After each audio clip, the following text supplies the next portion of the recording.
Muy bien, colegas, buenas tardes. Reanudamos nuestra clase de metafísica después de unas merecidas vacaciones de Semana Santa. Un saludo a las compañeras, compañeros que siguen esta clase a través de YouTube o que la están volviendo a ver o que la ven en cualquier momento que estos dispositivos del poder se los permiten, pero bueno, ¿no? El día de hoy vamos a ver a Sartre. No voy a hacer mucha laraca porque hay mucho que decir. Solo diremos que después de dos semanas de trabajar, de estar en el siglo de la mística, saltaremos al siglo de del caos, ¿no? Del siglo XX, ¿no? Y saltamos a Sartre, ¿no? Otro pensador de la nada, que ahora va a pensar la nada no desde los márgenes del pensar occidental, o sea, desde la tradición mística, que si bien es cristiana, si bien es cercano Eckhart a gente como Tomás de Aquino, pues no va a limitarse por sus categorías, ¿no? Saltamos a pensadores que van a saltar a la nada, literalmente, ¿no? O a la pregunta por la nada, desde la metafísica consumada, ¿no? O sea, desde el mundo después de Hegel, el mundo después de Kant, ¿no? O sea, y veremos a qué nos referimos, ¿no? Empezamos con una brevísima biografía de Sartre.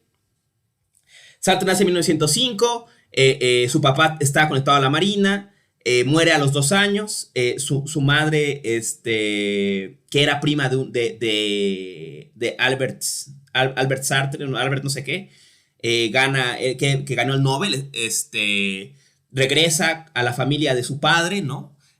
A una familia intelectual, ¿no? Bueno, pues su primo había ganado un Nobel, ¿no? El abuelo de Sartre, con quien regresa Anne-Marie, la madre, es profesor de alemán.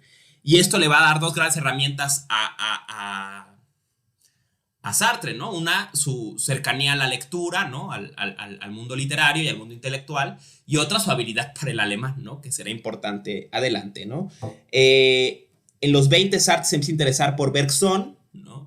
Y de Bergson le sale un doble interés por la filosofía y la psicología, ¿no? Esto es crucial, ¿no? Sartre va a estudiar,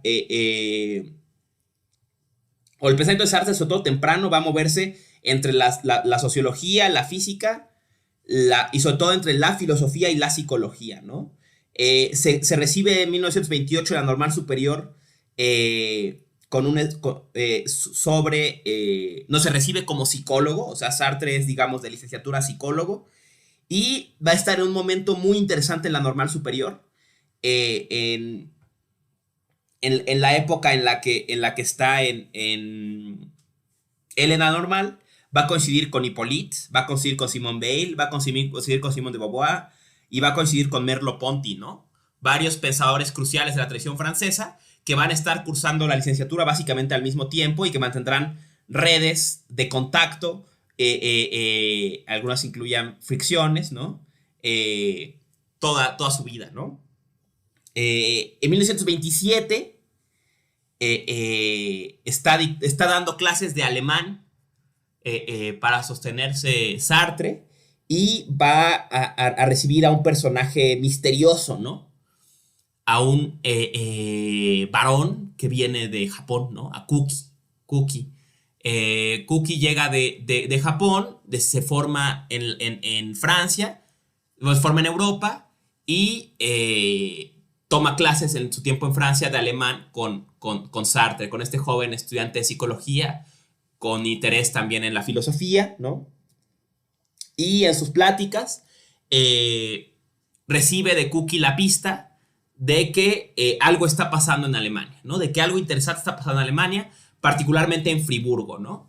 Donde está Husserl a punto de jubilarse, ¿no? Dando sus últimos cursos sobre fenomenología y a punto de dar un gran giro en su pensamiento a la llamada fenomenología trascendental.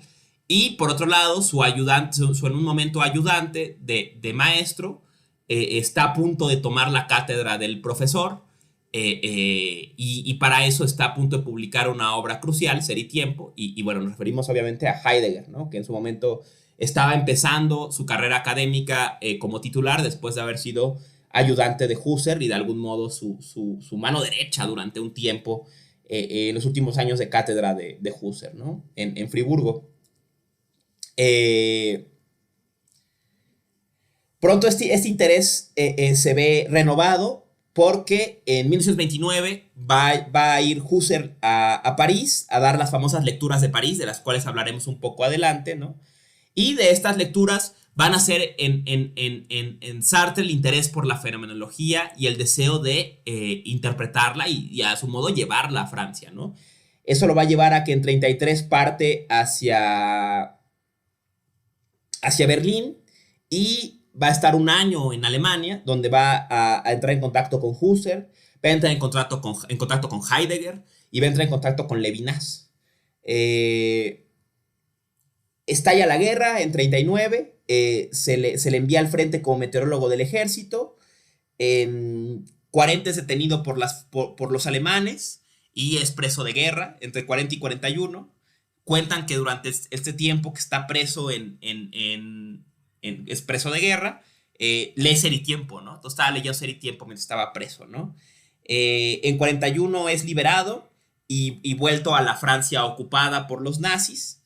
Entra en contacto con sus viejos amigos, ¿no? de la Normal Superior, básicamente con Hippolyte, con Merleau-Ponty, con Simone de Beauvoir, y van a establecer una colectividad clandestina llamada Socialismo y Libertad. Al parecer, el más radical de todos va a ser Sartre, que va a proponer, mientras sus colegas van a pensar tal vez una actitud más intelectual, más propagandística del grupo, Sartre va a pensar que el grupo debe adoptar una labor guerrillera más fuerte y matar a y planear atentados y asesinar a los traidores, sobre todo traidores del gobierno francés que colaboraron con los nazis, ¿no? Esto va a llevar a que entren en fuertes fricciones con el grupo y con algunos pensadores, miembros de esta colectiva y, bueno, un poco a que no llegue más allá. Los siguientes años que va a estar viviendo Sartre en la Francia ocupada, va a escribir abundantemente sobre cómo se normaliza la ocupación nazi, ¿no? En 45 colabora con la revista Tiempos Modernos y después de la guerra va a entrar en contacto, va a haber siempre, como ya vieron en La trascendencia del ego, un interés por el marxismo. Ahora bien, Sartre se interesa no en el ángulo del materialismo dialéctico, no en el ángulo, pues sí, ¿no? Tal vez no en el ángulo filosófico, o al menos en el del tema del materialismo dialéctico no le interesa mucho, no es muy partidario de él, pero va a estar muy interesado en el ángulo de la crítica al capital y de la acción política, como ya vimos, ¿no? Entonces, digamos, al menos seguramente durante la guerra, Sartre se identificaba como socialista, ¿no? Y va a pretender leer esta tradición socialista, marxista, no desde el materialismo dialéctico, sino desde la fenomenología. ¿Qué es la fenomenología? Ahorita lo veremos. Terminamos con su biografía, pero después de 45 va a tener otro contacto interesante, que va a ser con Fanon, con el gran pionero del pensador decolonial en el mundo europeo, ¿no? Y de la mano de Fanon va a empezar a acercarse al pensamiento llamado cotidianamente decolonial. Yo soy más partidario de la lectura de Kusikanskis, ¿no? Habría que decir anticolonial, o por lo menos crítica del colonialismo, ¿no? Decolonial es una cosa muy, muy ambiciosa y una caricatura, ¿no? Que hace como que el colonialismo ya no existe, ¿no? Que se está quitando, ¿no? El concepto de colonial de algún modo ataca al colonialismo cuando en realidad muchas veces solo lo continúa, ¿no? Pero bueno, críticas aparte, ¿no? Va a entrar en contacto con el pensamiento decolonial, va a colaborar con el Tribunal Bertrand Russell en Vietnam. Al parecer, alrededor de esta época, de 60, publica Crítica a la razón dialéctica. Por este tiempo también viaja tanto a China, ¿no? Durante los primeros días de la Revolución Cultural, como a Cuba, ¿no? Y bueno, ahí es la famosísima foto de Sartre con el Che, ¿no? Entra en contacto con el Che en Cuba, ¿no? En 64 se le ofrece el Nobel por su novela, es por la náusea, si no me equivoco, el Nobel. Discúlpenme, no recuerdo si es por la náusea o el muro, ¿no? Declina el Nobel, ¿no? Sartre por considerar que, bueno, su obra es filosófica y no literaria y que teme que el Nobel de algún modo opaque el carácter filosófico de su obra. Entonces renuncia al Nobel, ¿no? En 68 estalla la revuelta de las universidades francesas una vez más, de la mano de la propaganda situacionista de De Gaulle y de todo el rollo de la decadencia del medio estudiantil y las propaganda y los carteles y todo el mundo odia a la policía y todo el rollo, ¿no? Entonces participa Sartre, igual que muchos pensadores como Foucault, ahora con razón su persona funado, ¿no? Por las recientes evidencias de lo cuestionable de sus prácticas personales, no entrar en detalles sobre en qué sentido, ¿no? Pero bueno, participa en el Mayo francés Foucault y también Sartre, ¿no? Ahora Sartre ya reconocido, allá le habían ofrecido al menos ganar el Nobel, ¿no? Y lo detienen, ¿no? Y cuentan que es un escándalo, ¿no? Cuando detienen a Sartre y que pues obviamente lo liberan inmediatamente, ¿no? Porque era un escándalo internacional que el viejo profesor, primero detenido por los nazis, pues ahora está en la prisión de los demócratas franceses, ¿no? A los 73 queda ciego. Al parecer había acostumbrado, sobre todo en los 60s, a una sana dieta de cigarros y anfetaminas para trabajar, que obviamente mermó su salud más de lo que ya estaba mermada por años de vida francesa, ¿no? Y 2 periodos por lo menos en la cárcel, ¿no? Y finalmente, bueno, en 80, todo el mundo recuerda la imagen de Sartre con su pipa, pues bueno, en 80 se lo lleva el enema pulmonar al colega, ¿no? Ahí está una breve vida de Sartre, ¿no? Ubicado en su contexto, ¿no? Ahora entremos, ¿no? A una... para entender en esta clase vamos a hablar de lo que podría llamar, entre comillas, el joven Sartre. Esto es, trabajos de Sartre que básicamente se van a ubicar en los años 30. Y son trabajos inspirados evidentemente por su viaje a Alemania y por la conferencia de París de Husserl, ¿no? Entonces, será, digamos, la época en que Sartre va a estar más cercano, más claramente cercano a la fenomenología, ¿no? Y en donde va a tomar su forma el movimiento existencialista francés. Toda la idea de años del existencialismo es un humanismo y todo este rollo del ser humano está condenado a ser libre, va a tomar forma en textos como la trascendencia del ego, ¿no? Entonces, para entender este joven Sartre de los años 30, 39 básicamente, ¿no? 1939, hay que hablar un poco sobre qué es fenomenología, ¿no? Porque va a ser Sartre quien intenta traducir la fenomenología o llevar la fenomenología a Francia, ¿no? A su estilo, con sus lecturas y con sus distancias con relación a Husserl y a Heidegger, ¿no? Otra cosa a tener presente en este contexto, ¿no? Es...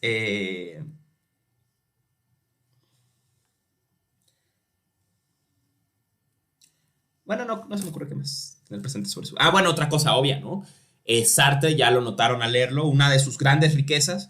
Husserl, decía un profesor, Husserl tenía la obsesión de que nadie lo entendía y tenía un poco de razón, ¿no? Husserl no es el más claro en sus textos, ¿no? Escribía mucho, tanto que se sigue publicando obra nueva de Husserl, porque aparte escribía en taquigrafía muchas de sus notas, entonces están traduciéndose esas taquigrafías y bueno, hasta se ha descubierto que muchas obras novedosas de la fenomenología pues eran refritos de cosas que ya había escrito Husserl y que nadie conocía más que su círculo cercano, ¿no?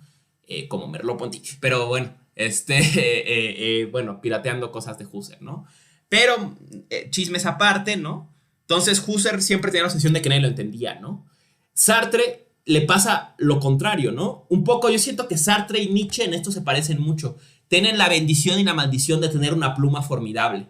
Y esa pluma formidable hace que ideas sobremanera profundas, revolucionarias, que ponen en jaque a los modelos filosóficos de su tiempo y a la modernidad y a todo el desmadre, pasen desapercibidas fácilmente, ¿no? O sea, es tan claro Nietzsche a veces, les decíamos cuando hablábamos de Nietzsche, ¿no? Que no vemos lo que está diciendo, parece obvio, ¿no? Parece obvio de lo claro que es Nietzsche, ¿no? O de lo bien que lo expresa, no digamos claro, al menos digamos lo bien que se expresa, ¿no? Con Sartre pasa algo muy parecido. Sartre tiene una arte maravillosa, me parece, sobre todo, que es la de dar grandes ejemplos. Y en la fenomenología los ejemplos son cruciales. Entonces, Tengamos presente eso al leer a Sartre y disfrutemos su habilidad para expresar a Husserl, a veces mejor que Husserl, y de ir más allá de Husserl y de ir más allá de Heidegger, y crear su propio pensar existencialista francés, lo que sea, ¿no? Pero antes decíamos, ¿no? Para entenderlo hay que entender de dónde viene. Vamos a hablar un poco de fenomenología, ¿no? ¿Qué es la fenomenología? La fenomenología puede entenderse como un método filosófico, una forma de hacer filosofía que busca reformular y hacer frente a los problemas clásicos de la filosofía a partir de una nueva forma de entender la experiencia. O sea, hay una idea que está presente desde investigaciones lógicas de Husserl, de que muchos problemas filosóficos están ahí por la forma en la que describimos nuestra experiencia, y que si viéramos nuestra experiencia o la analizáramos o la describiéramos mejor, nos daríamos cuenta que tales problemas no son tales, ¿no? No hay tales problemas, ¿no? Fenomenología obviamente está conectado con el griego phenomenon, que sale a la luz. La fenomenología se va a enfocar en el salir a la luz, en el surgir, en el hacerse manifiesto, ¿no? Dicho en otros términos, piensa Husserl, ¿no? Y es la gran revolución husserliana desde investigaciones lógicas, que la filosofía, al menos hasta Kant, ¿no?, ha cometido el error de que piensa la relación entre el sujeto y el objeto. Y entonces siempre el tema está en cómo el objeto afecta al sujeto y cómo el sujeto capta o aprende o configura al objeto, ¿no? Entonces la experiencia es polar, digamos, ¿no? Sujeto u objeto, y el objeto es activo y el sujeto pasivo, o el sujeto es activo y el objeto pasivo, o interactúan y no, algo pasa, pero son dos polos. Recordemos, ¿no? Este es un problema desde la crítica de la razón pura, ¿no? Decíamos que Kant había dejado el problema a la posteridad, ¿no? Cómo pensar más allá de esta frontera polar de la experiencia, cómo bordear los límites o rebasar los límites de esta frontera sujeto-objeto. Eso es lo que Husserl propone y que va obviamente a inspirar a toda una generación de pensadoras y pensadores a pensar en una dirección distinta. Y dice, es que hemos pensado al sujeto y al objeto, como si la experiencia pasara acá o pasara acá, pero no reconocemos que la experiencia pasa aquí en medio. La experiencia no es del sujeto, la experiencia no es del objeto, el objeto no causa la experiencia, el sujeto no causa la experiencia acontece entre ellos. Esa es la revolución. ¿Qué es eso? ¿Qué es esa experiencia que acontece? El fenómeno, el mostrarse de las cosas, el hacerse manifiestas. Aquí la mencionamos de una vez, aunque volveremos sobre ella. La gran máxima de la fenomenología, la gran frase con la que Husserl revoluciona la forma de entender experiencia es decir, toda conciencia es conciencia de. Toda conciencia es conciencia de algo. Esto es, toda conciencia tiene un componente que la trasciende. ¿Qué quiere decir esto? Cuando yo pienso una manzana, no es que la manzana... Tengo una manzana, siempre tengo manzanas frente a mí, pero vamos a usar las manzanas, ¿no? Que es típico ejemplo fenomenológico. Entonces está la manzana. No es que la manzana se me meta a la cabeza, me impresione, lance corpúsculos que mis ojos capten. No es que mis categorías aprecien la manzana, ¿no? Es que la manzana y yo entramos en relación, ¿no? Y entonces, cuando yo pienso la manzana, o cuando yo veo o experimento la manzana, o entro en relación con la manzana desde cualquiera de estas posiciones, está tan presente mi conciencia como la manzana. Sin mi conciencia no hay manzana. Sin la manzana no hay conciencia de la manzana. Toda conciencia es conciencia de algo. En otros términos, decía mi queridísima profesora María Teresa Muñoz, que rompe con el llamado mito del espacio interior, ¿no? ¿Qué quiere decir esto? Había la idea, al parecer desde Platón, de que la mente era una especie de espacio, ¿no? Pensemos en las caricaturas, ¿no? En las caricaturas de Hanna-Barbera, ¿no? Era típica la imagen, entonces estaba pensando, no sé, ¿no? El coyote, ¿no? Y el pensamiento del coyote era una nube, ¿no? Y en esa nube entraban cosas y salían cosas, ¿no?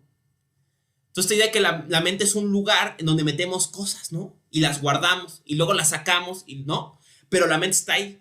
La frase toda conciencia es conciencia de implica que no, que la mente solamente existe en la medida en que está relacionada con algo. o solamente hay conciencia, esa conciencia es conciencia de algo. O sea, no hay conciencias secas y luego llegan las cosas. La conciencia siempre es conciencia de algo. No sé si se dan cuenta que esto es otra forma de poner esta idea de no es que es el sujeto, no es que es el objeto, sino es la relación, el entre esas dos. Ese es el tema de la fenomenología. No el sujeto, no el objeto, sino el acontecer mismo de la experiencia, el salir a la presencia, el surgir, el salir a la luz del fenómeno, ¿no? Ese es el tema de la fenomenología, ¿no? La fenomenología va a tener su inspiración, o uno de sus precursores fundamentales en la tradición se le reconoce a el psicólogo brentano, ¿no? Y eso es otra cosa importante. La fenomenología va a estar siempre en tándem, bien sea por la buena o por la mala, con la psicología, ¿no?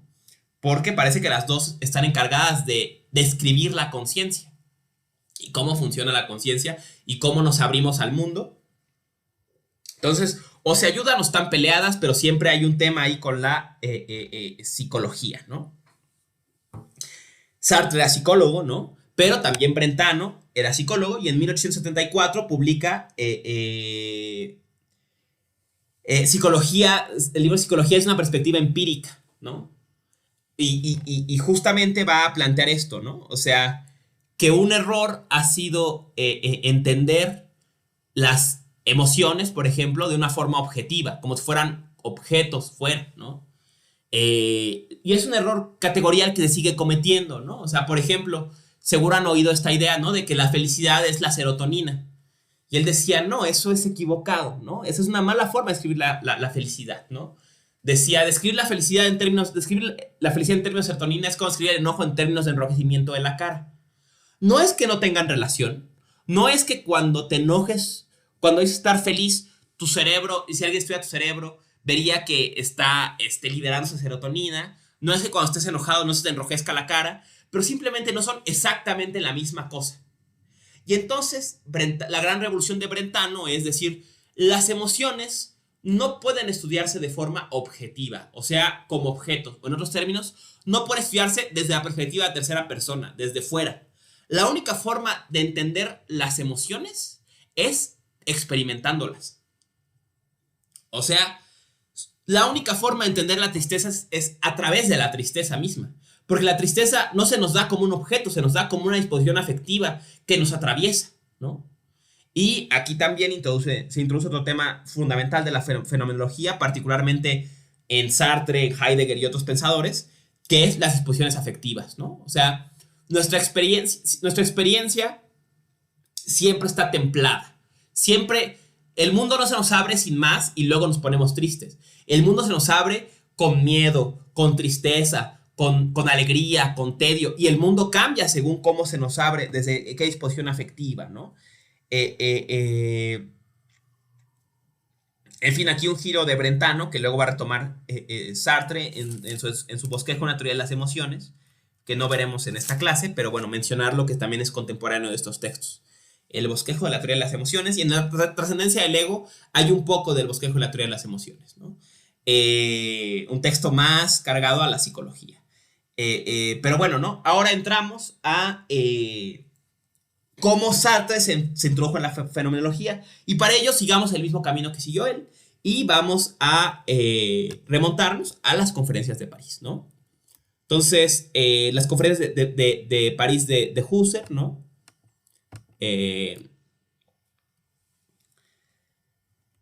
Estas conferencias son muy cercanas a un texto de Husserl posterior, que es las meditaciones cartesianas, ¿no?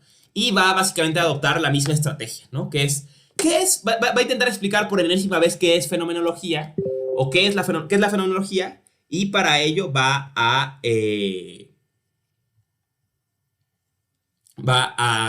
tomar como ejemplo, ¿no? Del proceso, del método fenomenológico, de cómo funciona la fenomenología, qué significa entender la experiencia, describir mejor la experiencia, y qué implica eso. Va a tomar como ejemplo a Descartes. Entonces, traigan a su mente meditaciones metafísicas, particularmente la primera y la segunda meditación metafísica, porque a partir de ellas Husserl va a intentar explicar su método fenomenológico, ¿no? Esta conferencia, insistimos, es de 29 y Sartre participa de ella, ¿no? bueno, está presente y es influido por ella, como muchos otros pensadores franceses, ¿no? Del tiempo. Entonces, ¿cómo empiezan las meditaciones metafísicas, no? Recuerdan ustedes, grosso modo, ¿no? Que entonces dice Descartes, una vez en la vida hay que poner en duda todo lo que dimos por cierto y ahora analizar nuestro pensamiento y quitar todo lo dudoso de ese pensamiento, ¿no? Poner en duda todo lo que siempre dimos por cierto, todos los prejuicios que teníamos sobre el mundo, suspendamos esos prejuicios y analicemos cómo de hecho se nos da el mundo, digamos. Así traduce Husserl a Sartre, digo, a Descartes, perdón, ¿no?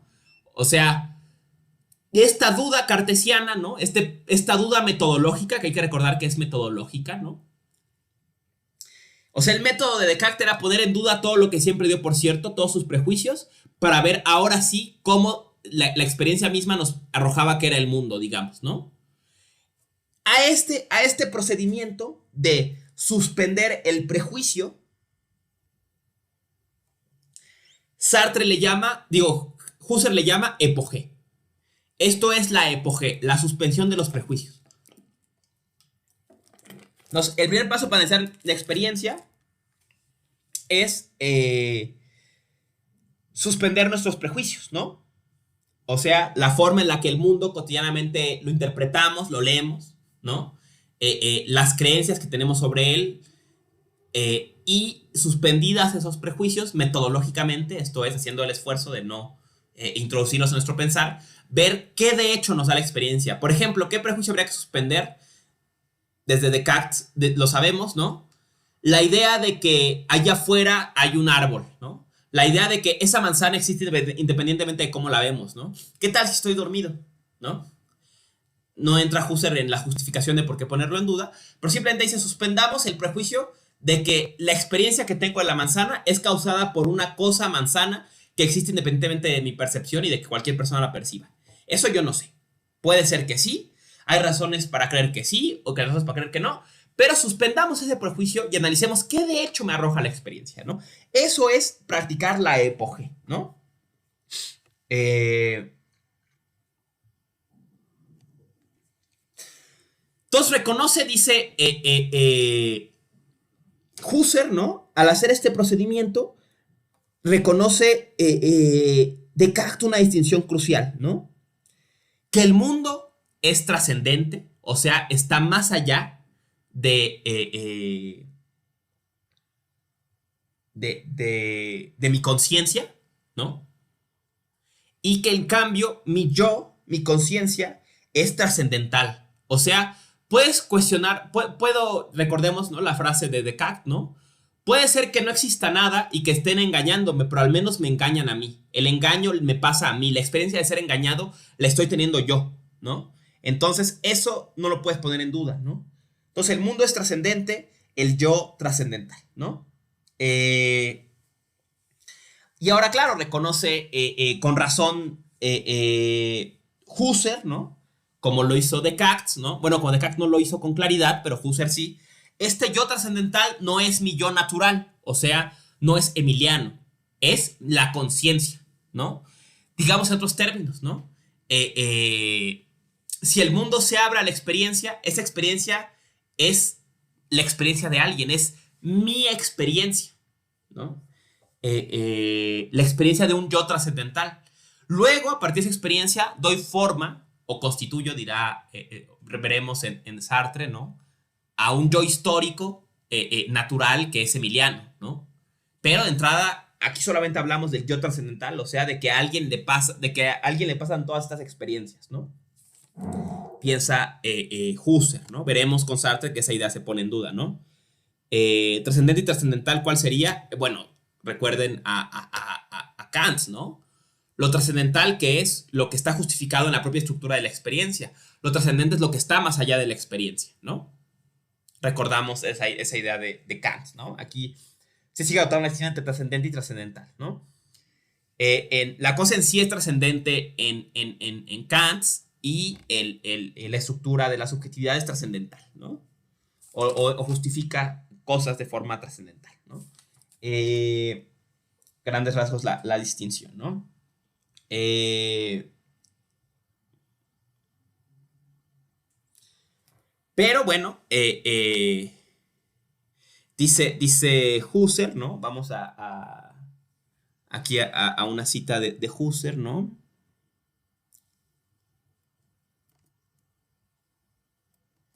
Sobre las...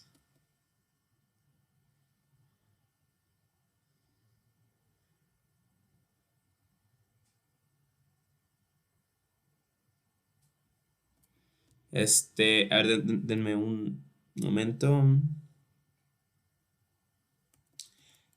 Vamos a revisar unas citas en general, ¿no? Para ver si esto ilustra un poquito más, ¿no? Bueno, aquí está la idea de la reducción. Está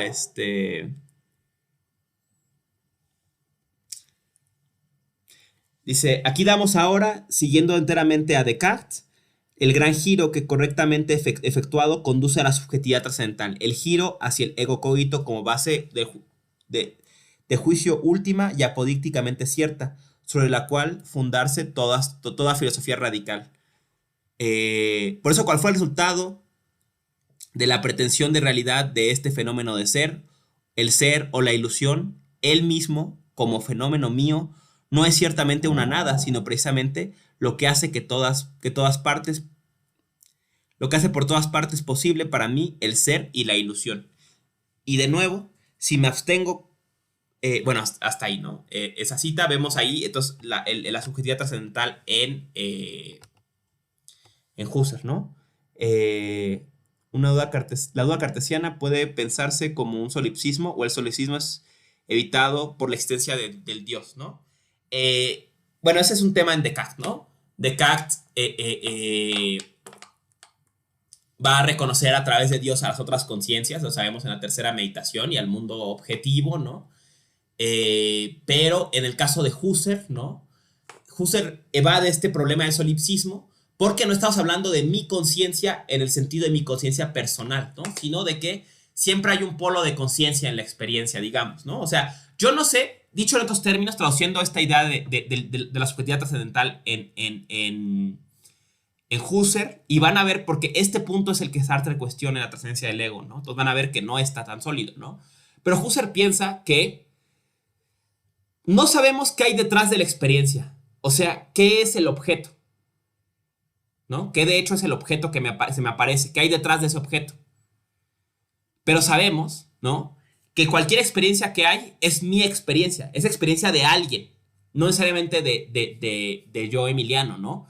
Sino pensemos en el yo, del yo pienso en Kant, ¿no?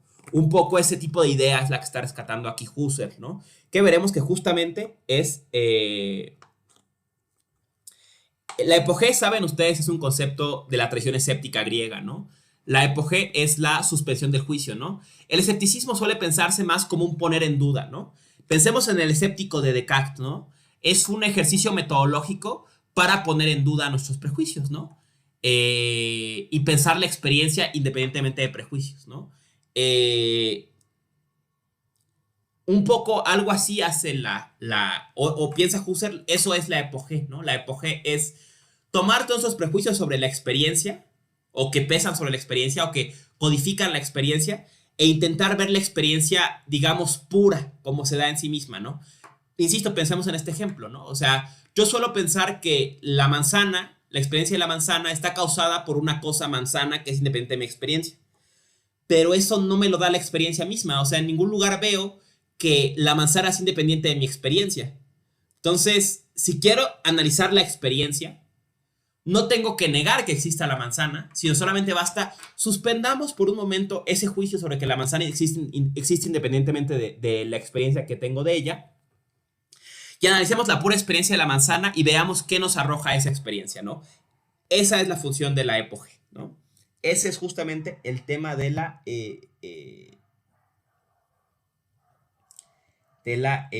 epogé, ¿no? Y dar este salto, ¿no? Justamente del campo de la experiencia natural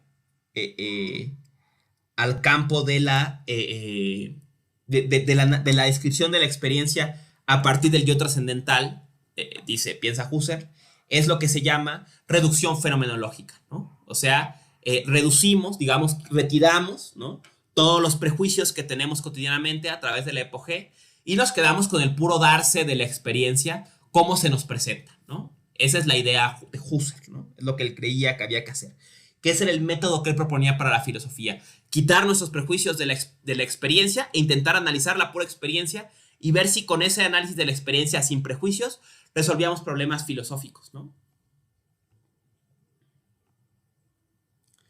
Por ejemplo, ¿no?, el problema de la cosa en sí, ¿no?, de las otras conciencias, varios problemas, ¿no? Piensa el que se resuelven con este proceso, ¿no? Eh,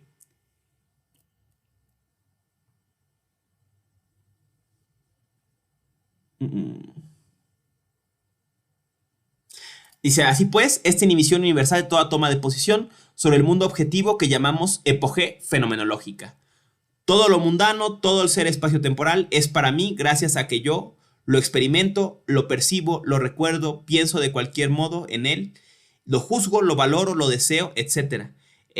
Como es sabido, Descartes designa esto con el título de cogito. Exclusivamente por tales cogitaciones tiene el mundo todo sentido y su validez de ser. Eh, no me obtengo acaso como un fragmento del mundo, pues he puesto fuera de validez al mundo de un modo universal, no como el mundo, no como el yo, hombre aislado, sino como el yo en cuya vida de conciencia precisamente el mundo entero, y yo mismo como objeto del mundo, como hombre que existe en el mundo, recibe inicialmente su sentido y su validez de ser, ¿no? Entonces aquí va a introducir Husserl una distinción que luego va a ser explotada por Sartre para morderle la mano a Husserl, ¿no? Que es la idea de que esta experiencia no estás hablando aquí de un yo, de mi yo ser humano, digamos, ¿no? De mi yo Emiliano. Emiliano es un objeto del mundo, como los demás objetos. Ustedes experimentan Emiliano, por ejemplo, en este momento que están viéndome a través de la cámara o están escuchándome o lo que sea, ¿no? Y es un objeto como otros objetos, pero ya dijimos que todos los objetos de la experiencia son objetos para una conciencia que los experimenta, ¿no? Y esa conciencia le da sentido al mundo de los objetos, incluido al mundo en que uno de esos objetos soy yo, Emiliano, ¿no? O sea, mi yo natural y mi yo trascendental, ¿no?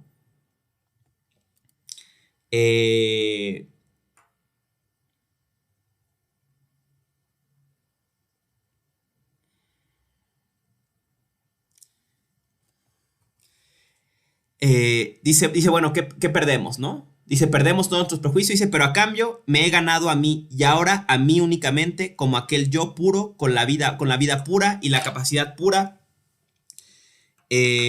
por el cual para mí el ser de este mundo y del respectivo ser así tiene en general el sentido y posible validez.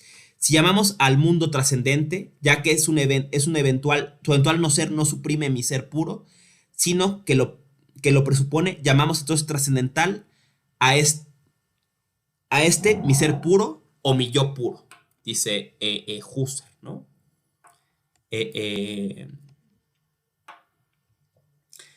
Aquí hay un tema más que quiero mencionarles y ya dejamos a Husserl en paz, porque ya se nos viene el tiempo encima, ¿no?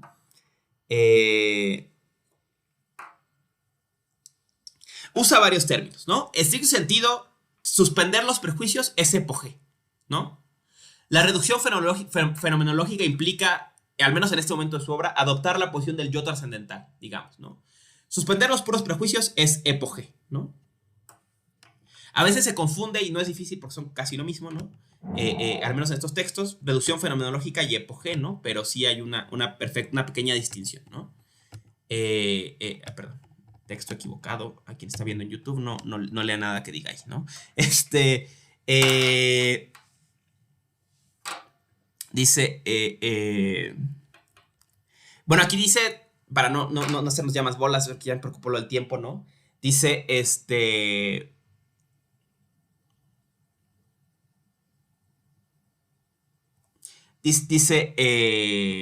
la característica fundamental de los modos de conciencia en los cuales yo vivo como yo es la denominada intencionalidad, es el respectivo tener consciente algo. Aquí es donde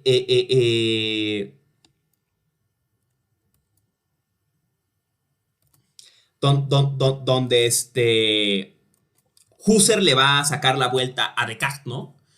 Dice, claro, Descartes descubre con claridad, ¿no? Que la única certeza apodíctica que tengo es el yo, que lo que sea que pasa me pasa a mí, ¿no? Pero lo que no reconoce Descartes es que mi yo, ¿no? Está conectado, o sea, mi conciencia, digamos más correctamente, mi conciencia no es una cosa aislada del mundo en general, ¿no? Sino mi cogito siempre requiere su cogitación, ¿no? O sea, siempre requiere lo que conoce, ¿no? Yo pienso, pero ¿qué pienso? Dicho en esos términos, cogito ergo sum, pienso, luego existo, pero ¿qué pienso?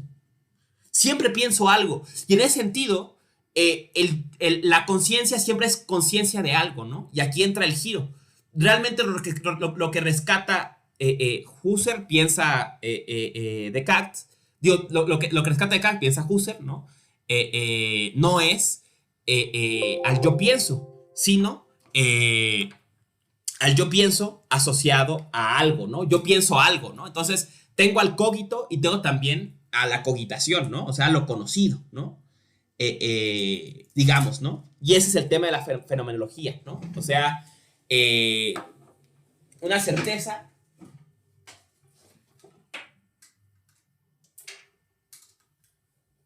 hay una certeza del yo, al menos para Husserl, ¿no? Ay, disculpen, se desconectó mi cable. Denme un segundo.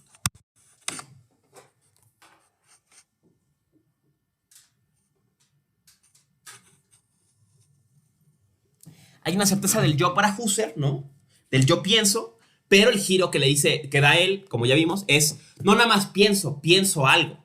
Y si pienso algo, también se rescata de algún modo mi experiencia de algo, ¿no?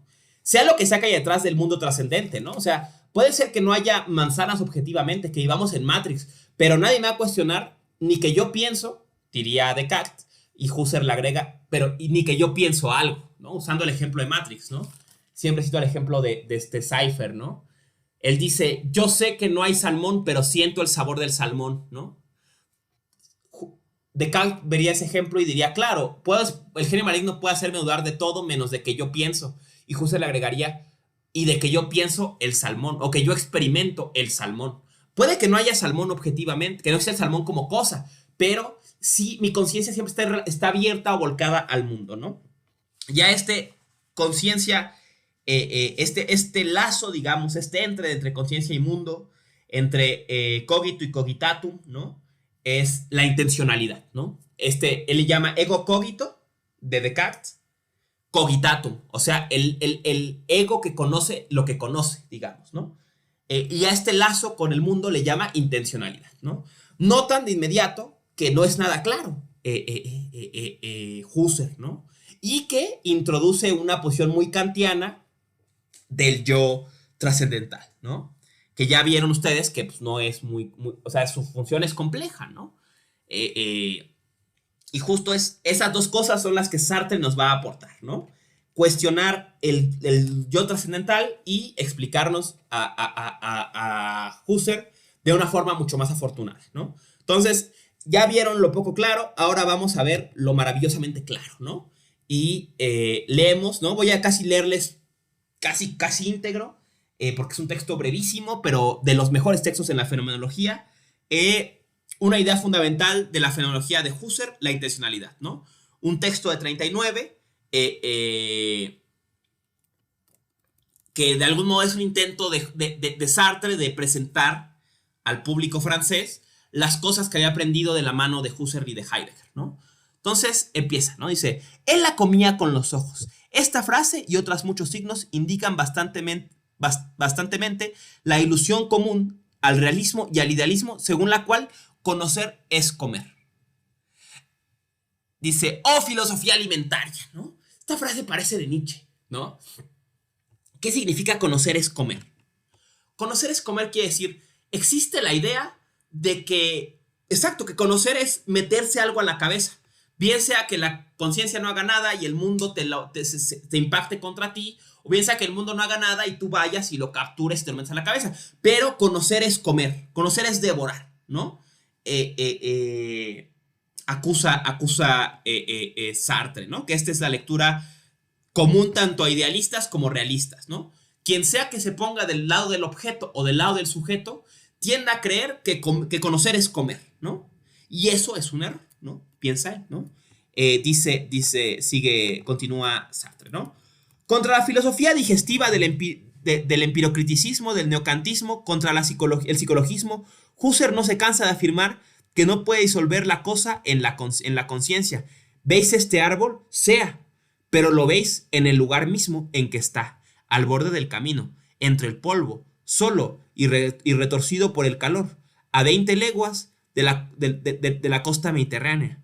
No podría entrar en vuestra conciencia, pues no tiene la misma naturaleza que ella. ¿Creéis reconocer aquí a Bergson y al primer capítulo de Matière et Memorie, ¿no? Materia y memoria, ¿no? Disculpen mi francés terrible, ¿no? Pero Husserl no es realista. Este árbol sobre su trozo de tierra agrietada no constituye un absoluto que entraría más tarde en comunicación con nosotros. La conciencia y el mundo se dan al mismo tiempo. Exterior por esencia a la conciencia, el mundo es por esencia relativo a ella. Es que Husserl ve en la conciencia un hecho irreductible que ninguna imagen física puede representar, salvo quizás la imagen rápida y oscura del estallido. Conocer es estallar hacia, arrancarse de la humedad íntima, de la húmeda intimidad gástrica para alargarse allá abajo, más allá de uno mismo, hacia lo que no es uno mismo, más allá abajo, cerca del árbol, y no obstante, fuera de él, pues se me escapa y me rechaza, y no puedo perderme en él más que lo que él puede diluirse en mí. Fuera de él, fuera de mí. A ver, o sea, ustedes oyeron a Husserl, ahora a Sartre. La diferencia es abismal, ¿no? La explicación es buenísima, ¿no? Recuerda esto, típico, ¿no? Un ejemplo budista, ¿no? Un ejemplo de la tradición zen, ¿no? Rebeca le gusta mucho este ejemplo, a mí también me gusta, ¿no? Cuentan que están practicando unos monjes, ¿no? Y entonces el maestro le pregunta a un monje, lo interpela inmediatamente, dice, a ver, esa piedra que está allá, está en una peregrinación, ¿no? Entonces, se paran a practicar zazen, a meditar durante su peregrinación, ¿no? Y le pregunta el maestro, a ver, esa piedra que está ahí, ¿está en el estero o está en tu cabeza? ¿Dónde está la piedra? Y entonces el monje, ¿no? Que de algún modo tenía una cierta inclinación idealista, de cuestionar la sustancia de las cosas o lo que sea, dice, la piedra está en mi cabeza. Y el monje le dice, el maestro le dice, entonces te va a costar mucho el resto de la peregrinación cargando semejante piedra, ¿no? Ese punto es el punto que quiere aquí subrayar Sartre, ¿no? O sea, si conocer es comer, se supone que para que yo conozca el árbol, tengo que meterme el árbol a la cabeza, bien sea que el árbol me afecte o que yo lo capture. Pero dice Sartre, no, el árbol está allá, ¿no? La conciencia va hacia el árbol, ¿no? La conciencia estalla hacia, ¿no? Estalla hacia el árbol, se vuelca hacia el árbol. Pero el árbol no es de la misma naturaleza de la conciencia. Este es otro tema crucial, ¿no? Las cosas y la conciencia son de naturalezas distintas, al punto de ser completamente distintas. Esta idea es fundamental en Sartre, grábensela. La conciencia y las cosas son distintas, de una naturaleza distinta. Por eso no hay forma de meter cosas a la conciencia, ni de la conciencia penetre en las cosas. Lo mejor que pueden hacer es encontrarse. La conciencia sale y va al encuentro del árbol, ¿no? Y él dice, el árbol se queda allá. No te hace falta que yo me lo meta a la cabeza, ¿no? Fuera de él, fuera de mí. La conciencia, vemos una vez más, no está acá, en el sujeto, no penetra nunca en el objeto, sino es un estallido, ¿no? Es un vuelco, es un haz de luz, digamos, que va de uno a otro.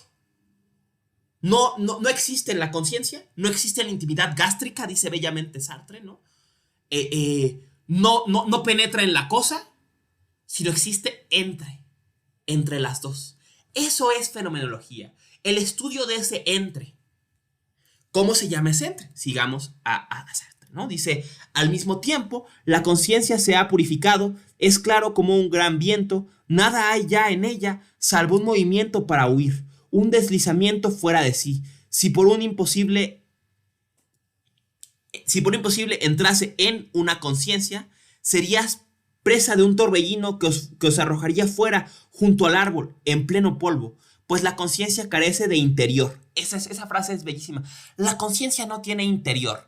En el famoso dilema filosófico interior-exterior, aquí Sartre lo dice, la conciencia no tiene adentro. No hay adentro, ¿no? ¿Dónde está el adentro de la conciencia? ¿En la cabeza? ¿En la burbujita que aparece arriba de la cabeza cuando pensamos? No, la conciencia tiene adentro. Dice, la conciencia es un movimiento. Es unir a las cosas, ¿no? Seguimos, ¿no? Pues la conciencia carece de interior.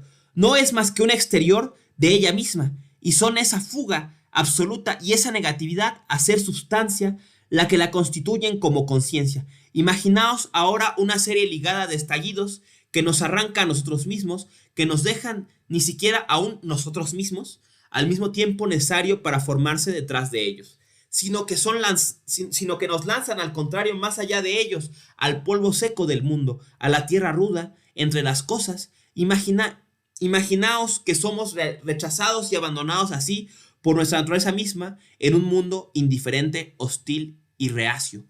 Habréis comprendido el sentido profundo del descubrimiento de Husserl que se expresa en esta frase famosa: toda conciencia es conciencia de algo. Bueno, luego sigue aquí. Ser, dice Heidegger, es ser en el mundo.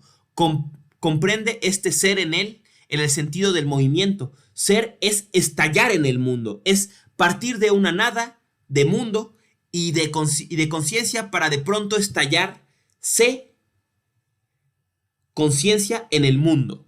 Si la conciencia trata de recuperarse, de coincidir al final con ella misma, en caliente, con las ventanas cerradas, se aniquila. A esta necesidad que tiene la conciencia de existir como conciencia de otra cosa que ella misma, Husserl la llama intencionalidad. Aquí está. Ese estallido, ese estallar de la conciencia, ese no tener interior, ese estar volcado siempre al mundo, ahí con el árbol, ahí en la tierra, a eso se llama intencionalidad. Una idea fundamental de la fenomenología de Husserl, la intencionalidad. Ya lo dijo Sartre, ¿no? Si Sartre hubiera sido mi alumno, con esto ya le pongo 10 en su clase sobre Husserl, ¿no? Lo explica perfectamente, ¿no? Otra cosa a notar, ¿no? Dos cosas más a notar, ¿no? Imaginaos ahora una serie ligada de estallidos que nos arrancan a nosotros mismos, que no dejan ni siquiera aún nosotros mismos el tiempo necesario para formarse detrás de ellos, sino que nos lanzan al contrario más allá de ellos, al polvo, al polvo seco del mundo. Este ejemplo notamos de pasada, será el tema de la trascendencia del ego, aquí trasluce, que está aquí Sartre recargándole la mano a Husserl. ¿Qué está diciendo aquí? La intencionalidad no tiene un yo trascendental que le dé unidad, no lo necesita. La intencionalidad es solamente una serie de estallidos, y algunos estallidos van de regreso, pero no regresan a la conciencia, porque la conciencia no tiene interior.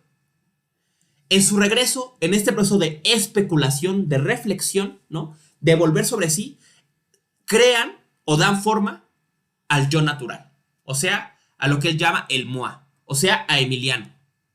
En otros términos, para Sartre está la conciencia, ¿no?, volcarse al mundo, y cuando yo me pregunto, ¿y quién se está viendo este mundo?, nunca regreso a la conciencia, al yo, nunca regreso a esa unidad del yo, porque esa unidad no es nada, que es un tema fundamental, que no es nada esa unidad.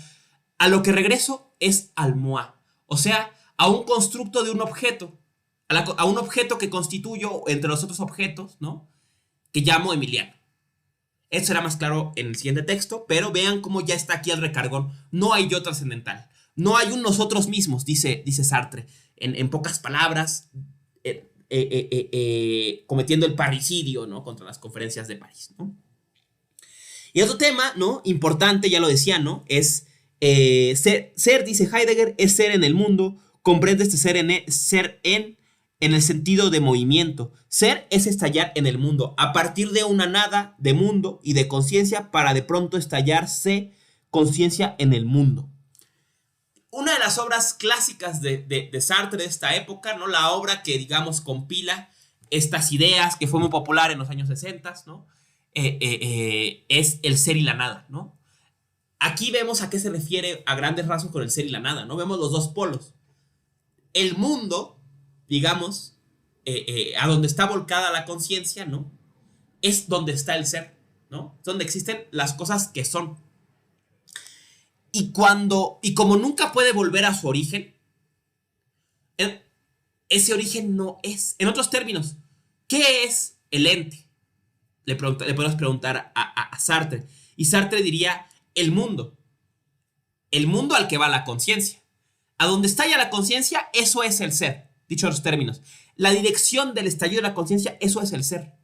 Pero como la conciencia nunca puede estallar de vuelta a su origen, y al intentar este proceso de especulación o de reflexión, al único lugar que puede llegar es al yo natural, al moi, o sea, a un objeto más, en mi caso, Emiliano. Ese otro polo de la conciencia, de donde nace la conciencia, pero que nunca puede ser objeto de la conciencia, ese otro polo es nada. Eso es la nada. La nada es donde empieza la experiencia. La nada es el punto de partida de la conciencia, al que la conciencia nunca puede volver. Donde Husserl puso un yo trascendental, Sartre pone nada. Y esa nada es el punto de partida de la libertad. Pero ese era el tema del final de la clase. No nos adelantemos, vamos a rematar este texto y saltamos a la trascendencia del ego. Ya me emocioné, discúlpenme. Continuamos, ¿no? Antes he hablado de la conciencia para hacerme entender mejor. La filosofía francesa que nos ha formado no conoce ya apenas más que de la epistemología, pero para Husserl y los fenomenólogos, la conciencia que adquirimos de las cosas no se limita a su conocimiento. El conocimiento o pura representación no es, esto es otra cosa crucial, y aquí está obvia la influencia de Heidegger. Esto es Heidegger, ¿no? Y otra gran revolución en la fenomenología, ¿no? La pura representación no es sino una de las formas posibles de mi conciencia de este árbol. Puedo también amarlo, puedo también temerlo y odiarlo, y ese excederse de la conciencia a sí misma, a la vez a la que se llama intencionalidad, se vuelve a encontrar con el temor, el odio y el amor. Odiar a otro es una manera más de estallar hacia él, es encontrarse de pronto frente a un desconocido del que se ve y se sufre ante todo la cualidad objetiva de aborrecible. He aquí que, de repente, esas famosas reacciones subjetivas que flotaban en la salmuera maloliente del espíritu, se separan de él. No son sino maneras de descubrir el mundo. Son las cosas que se nos revelan de pronto como aborrecibles, simpáticas, horribles o amables. Es una propiedad de la máscara japonesa el ser terrible, una propiedad inagotable e irreductible que constituye su naturaleza misma, y no la suma de nuestras relaciones subjetivas ante un trozo de madera esculpido. Husserl ha reinstalado el horror y el encanto en las cosas. Nos ha restituido el mundo de los artistas y los profetas, espantoso, hostil, peligroso, con puertos de gracia y de amor. Ha preparado el terreno para un nuevo trabajo de las pasiones que se inspirará en verdad tan sencilla y tan profundamente desconocida por nuestros refinados. Si amamos a una mujer, es porque ella es amable. Brinco aquí una parte, ¿no? Leamos todo. Nos hemos liberado de Proust y al mismo tiempo de la vida interior. En vano buscaremos como a miel, como un niño que se besa el hombro, las caricias, los mimos de nuestra intimidad, porque a fin de cuentas todo está fuera, todo, inclusive nosotros mismos, fuera en el mundo, entre los demás. No es en no sé qué retiro donde nos descubriremos, sino en el camino, en la ciudad, entre la muchedumbre, como una cosa entre las cosas. un hombre entre los hombres. Enero de 1939. Recién regresado de Friburgo. Así intenta Sartre redondear su experiencia con Husserl y con Heidegger, ¿no? Recuperamos el mundo de los poetas. El mundo de los artistas, dice, perdón, el mundo de los artistas y los profetas, ¿no? Esta idea es interesante y es uno de los grandes quiebres en la fenomenología. No abundaré mucho en esto porque es un tema ya muy manoseado, ¿no? Pero han oído seguro de la famosa cisma entre la filosofía continental y la filosofía no continental o analítica, ¿no? Esa cisma es Husserl. Esa cisma es Husserl. Husserl tuvo 3 alumnos, o bueno, no tuvo muchos alumnos, pero pensemos a 2 alumnos o a 3 alumnos distinguidos. A Frege, que va a construir en buena medida el aparato de la filosofía analítica para pensar la analiticidad o el valor de revalorar la analiticidad que Kant había vislumbrado y analizarla, su rol en la ciencia, en el saber a partir de la lógica, ¿no? Entonces está Frege, por un lado, ¿no? Y por otro lado están Heidegger y Sartre. Uno quiere una demostración racional de los conocimientos de la ciencia, digamos, y para lograr esta demostración racional, ¿no? Emplea el análisis del lenguaje, ¿no? Una beta. La otra beta, ¿no? Va a reconocer que la razón es solamente una de las formas de intencionalidad, una de las formas de estallar hacia el mundo, de abrirnos al mundo, ¿no? Cuando yo voy hacia una cosa, puedo pensarla, puedo reflexionar sobre ella, pero también puedo odiarla, puedo amarla, puedo desearla, puedo sentirme intimidado por ella. Y esas son otras formas de ir al mundo, también válidas. ¿Por qué no pensarlas? ¿Por qué no pensar más allá de la razón? Y con ello veremos, a partir de Sartre, particularmente en textos como ¿Qué es metafísica? De Heidegger, va a haber un giro a un pensar que va más allá de la razón. Hay cosas o cosas en el mundo que solamente no se pueden pensar racionalmente, solo se pueden temer, o solo se nos abren desde la angustia, por ejemplo, en el caso de Heidegger, ¿no? La angustia nos abre el mundo de una forma distinta a lo que logra la razón. Entonces, hay un deseo ya no de demostrar racionalmente, sino de mostrar formas de experiencia que abran otras posibilidades para pensar el mundo, ¿no? Entonces estaría un pensar que quiere demostrar racionalmente y otro pensar que quiere mostrar incluso más allá de los límites de la razón, ¿no? Punto número 1 que es aquí. Punto número 2 que vemos en esta distinción es que antes se creía que, por ejemplo,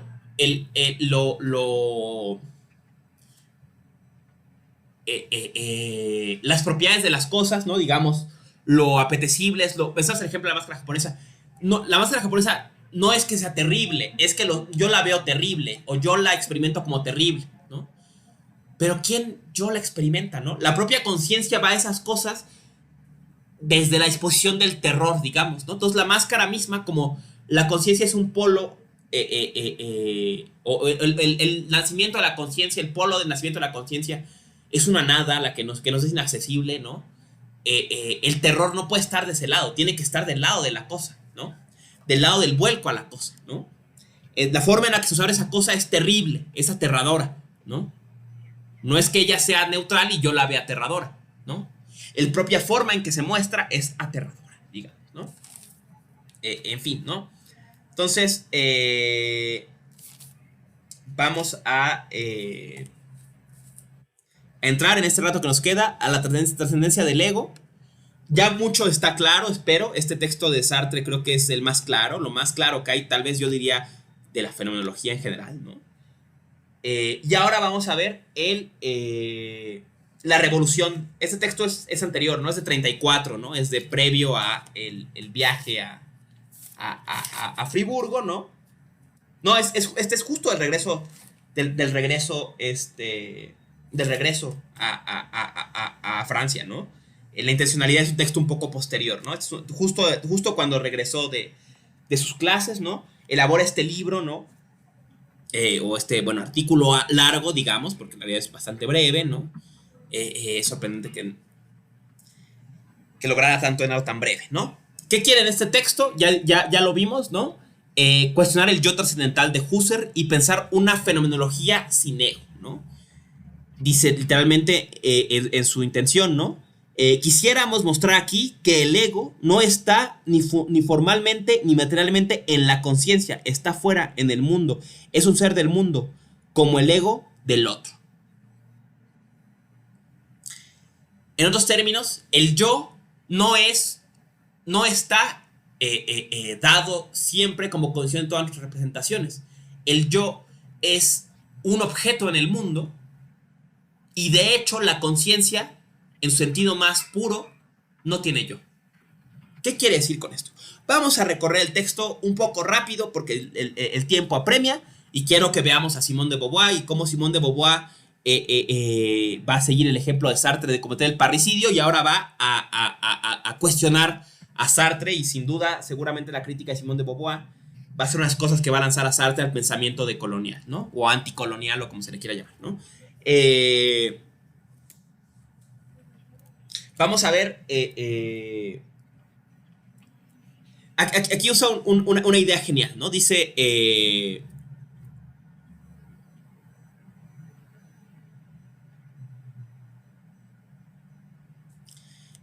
Dice. Dice, Kant dice, como saben, el yo pienso debe poder acompañar todas nuestras representaciones, pero es necesario entender por eso que la unidad de nuestras representaciones directa o indirectamente está realizada por el yo pienso, o bien se debe comprender que las representaciones de una conciencia deben estar unidas y articuladas de tal suerte que un yo pienso de comprobación de comprobación sea siempre posible a propósito de ellas.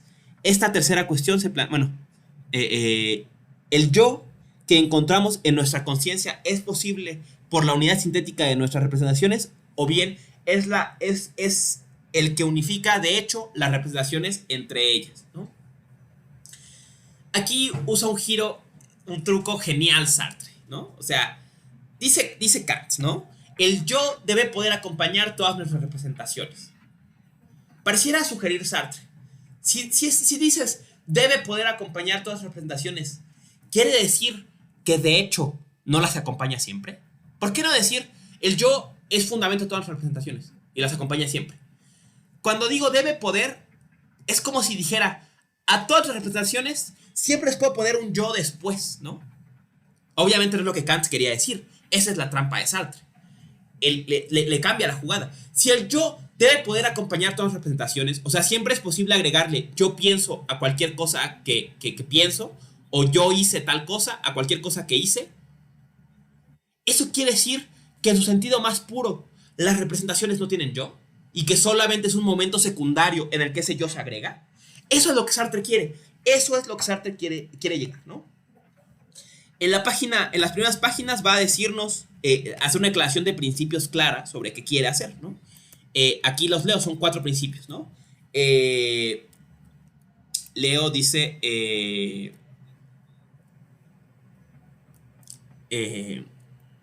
desde antes, es una conciencia real accesible a cada uno de nosotros desde que operamos la reducción, pero es exactamente ella la que constituye nuestra conciencia empírica, esta conciencia en el mundo, esta conciencia con su yo psíquico y psicofísico. O sea, la conciencia y el yo no son lo mismo, ¿no? Aquí distingue él entre el je y el moi, ¿no? La conciencia no es el yo psicofísico, ¿no? De que persuadidos como él de que el yo psíquico y psicofísico es un objeto trascendente que debe caer bajo el golpe de la epogé, de la reducción fenomenológica. Pero nos planteamos la cuestión siguiente: ¿no es suficiente con el yo psíquico y el psicofísico? Es necesario que se le duplique en un yo trascendental estructura de la conciencia absoluta, ¿no? Aquí estoy obviamente hablando de las conferencias de París, ¿no? Dice, Husserl dijo que había que suspender los prejuicios, practicar la epogé, y uno de esos prejuicios era el yo natural, ¿no? O sea, que soy yo, Emiliano, el que experimenta el mundo, ¿no? Entonces quitamos ese. Y pregunta Sartre, Entonces, si quitamos ese, ¿por qué duplicarlo y dejar nada más un yo trascendental? ¿Por qué no mejor quitamos todo el yo de la experiencia? ¿No? Si no es necesario, se dan estas cuatro consecuencias. Que el campo trascendental se hace impersonal, o si se lo prefiere, prepersonal, sin yo. Segunda consecuencia, que el yo no aparece más que al nivel de la humanidad y que no es más que una fase del yo, la fase activa. Que el yo pienso puede acompañar nuestras representaciones porque aparece sobre un fondo de unidad que no ha contribuido a crear y que esta unidad previa, la que, al contrario, lo hace posible. Que sería listo preguntar si la personalidad, aún la personalidad abstracta de un yo, es un acompañamiento necesario de una conciencia, si se puede concebir conciencias absolutamente impersonales, ¿no? Entonces, eso es lo que quiere Sartre, trascender al ego, o sea,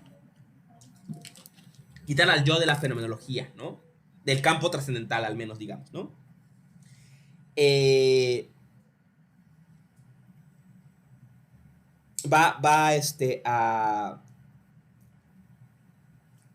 A explicar él una fenomenología sin yo de esta forma, ¿no? Eh, eh, eh, La conciencia, piensa él, la intencionalidad, ¿no? La conciencia en su carácter intencional siempre es espontánea, o sea, siempre acontece instantáneamente, ¿no? O sea, la conciencia siempre va al mundo, todo el tiempo, está brincando al mundo, ¿no? Pensemos como estoy echando chispas, ¿no? Va siempre hacia todos lados, ¿no? Y nunca puede volver a su punto de origen, ¿no? Porque su punto de origen es nada, ¿no? Ya lo vimos, ¿no? Y en este volcarse al mundo constante, ¿no? Dirías, bueno, requiere alguna unidad, ¿no? O sea, ¿qué le da unidad a esas vuelcos al mundo? Dice Sartre, la única unidad que necesita es el recuerdo, ¿no? O sea, mi conciencia puede volcarse hacia el mundo espontáneamente, pero también hacia otras conciencias, ¿no? Por ejemplo, puedo recordar algo que hice en el pasado, puedo imaginar algo que haré en el futuro, ¿no? Y entonces mi conciencia por ejemplo, el recuerdo es muy claro, ¿no? Regreso sobre otra experiencia que ya tuve, ¿no? Ahí te acuerdas la manzana que me comí en la mañana, ¿no? Entonces ya estoy devolviéndome, dándole una unidad a mi conciencia. Dice, por ejemplo, ¿no? Dice, la intencionalidad, es más, vamos a leer ese pasaje porque es bastante ilustrativo, ¿no? Déjenme lo localizo, ¿no? Leo varios pasajes, ¿no? Que van a ilustrar este tema, ¿no? Dice, es la conciencia la que se unifica a sí misma y concretamente por un juego de intencionalidades transversales que son retenciones concretas y reales de las conciencias pasadas. Así la conciencia reenvía perpetuamente a sí misma decir una conciencia es decir toda la conciencia. Esta propiedad singular pertenece a la conciencia misma, cualesquiera que sea, por otra parte, sus relaciones con el yo. La individualidad de la conciencia proviene evidentemente de la naturaleza de la conciencia. La conciencia no puede estar limitada, como la creencia espinosista, más que por ella misma. Ella constituye, pues, una totalidad sintética e individual, enteramente aislada de las otras totalidades del mismo tipo. Y el yo no puede ser, evidentemente, más que una expresión y no una condición de esta incomunicabilidad de esa interioridad de la conciencia. O sea, la conciencia tiene una unidad primitiva, originaria por su propia naturaleza, porque no se parece a nada más, ¿no? No necesita un yo que le dé unidad, ella misma es unidad, ¿no? Aquí da otro ejemplo, ¿no? Déjenmelo.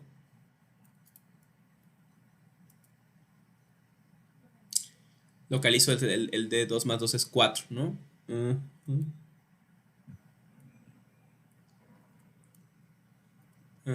Bueno, brinquémonos el 2 más 2 es 4, porque ya no quiero alargarme más, ¿no?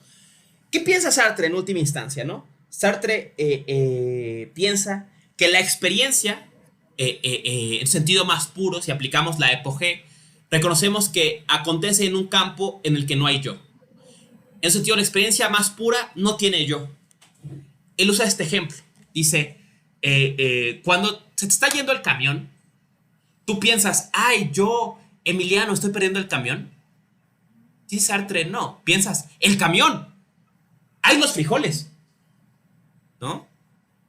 Ay, ya es tarde, ¿no? ¿Dónde estoy yo ahí? ¿No? La conciencia cotidiana no tiene un yo, ¿no?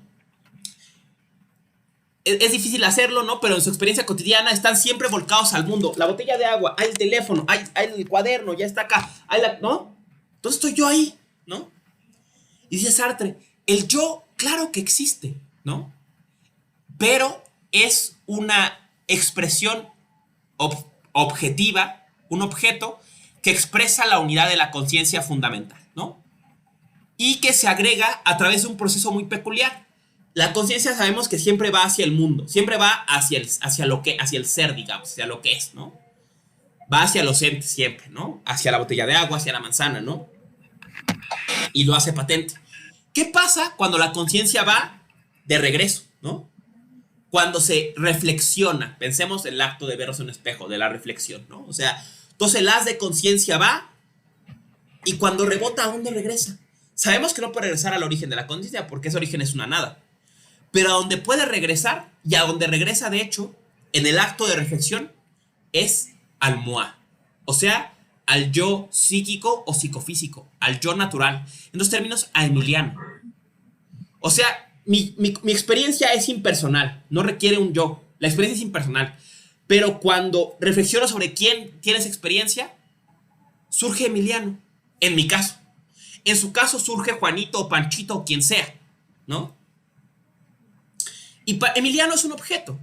Emiliano es un objeto con una historia al que le han pasado cosas, que le gustan unas cosas, que le disgustan otras cosas, y que tiene ciertas filias y fobias y lo que sea, ¿no? Es un objeto entre los objetos, una cosa más, ¿no? Y la conciencia cuando intenta volver a su origen, solamente se puede llegar a encontrar a este objeto Emiliano, ¿no?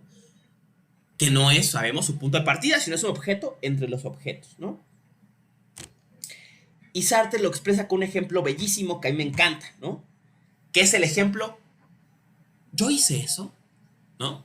¿Quién no ha hecho algún pancho, un ridículo, una rabieta? ¿Quién no ha expresado su masculinidad tóxica pegándole a la pared o rompiendo sus pósters o alguna tontería del tipo, ¿no? O sea, todos lo hemos hecho, ¿no? Es una experiencia que nos es familiar, ¿no? O mandando un mensaje grosero o quién sabe, ¿no? Un mensaje movido por la lujuria y ay, es que hay que vernos mañana, no sé qué, ¿no? ¿Quién no ha hecho eso? Y a la mañana siguiente se ha levantado, agarra el teléfono y dice, en la madre, ¿yo hice eso? ¿Yo le mandé eso? Dice Sartre, si hacemos si podemos ver nuestras rabietas, nuestros panchos con una distancia y luego decir, ay, güey, ¿yo hice eso? Quiere decir que ese yo solo se agregó a través de la reflexión. Fue la reflexión la que le puso un yo a esas acciones. Y dijo, ay, güey, fui yo. Yo hice eso, ¿no? Dicho en pocas palabras, el campo trascendental de la experiencia pura, digamos, vista desde la reducción fenomenológica, no tiene yo. No hay yo. Es solo unir al mundo. Es la reflexión la que a la experiencia le agrega un yo. La experiencia tiene una unidad independientemente del yo. El yo solamente aparece o se agrega cuando se da el proceso de reflexión. Esa es la cuestión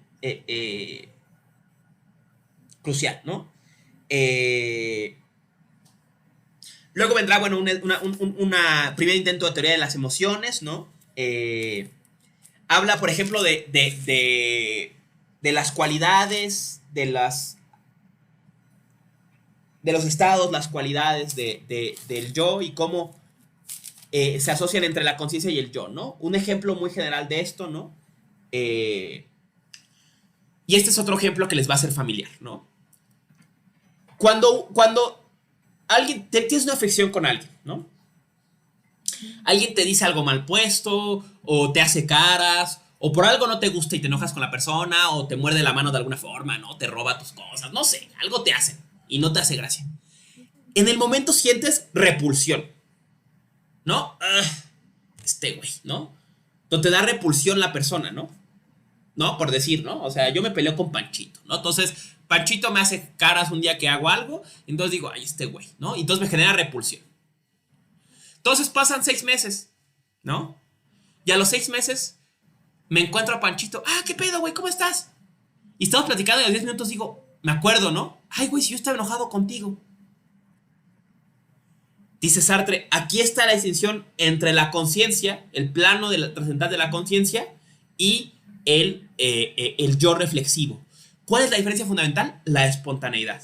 Dice Sartre, ya sabemos, la conciencia, el estallar hacia el mundo es espontáneo. Algo te agrada o te desagrada, o te atrae o no te atrae, ¿no? Esa es una cualidad de la conciencia, pero es espontánea, o sea, el momento. Pero esa espontaneidad, la reflexión la convierte, por ejemplo, en una cualidad del yo o en un estado del yo. Por ejemplo, estar enojado, ¿no? Yo estoy enojado con ese güey, ¿no? Y estoy enojado con ese güey 20 años, ¿no? Ya ni me acuerdo, ya ni me genera repulsión, ya ni me importa lo que me hizo, ¿no?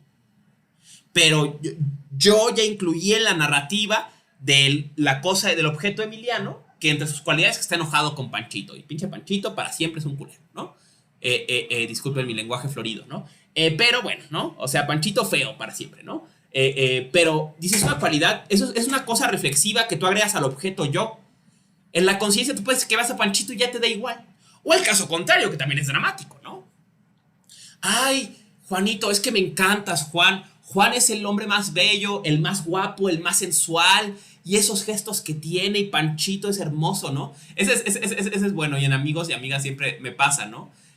Ay, es que Panchito me encanta, es que vi a Panchito, ay, Panchito, y ves a increíble, ay, Panchito hace, ¿no?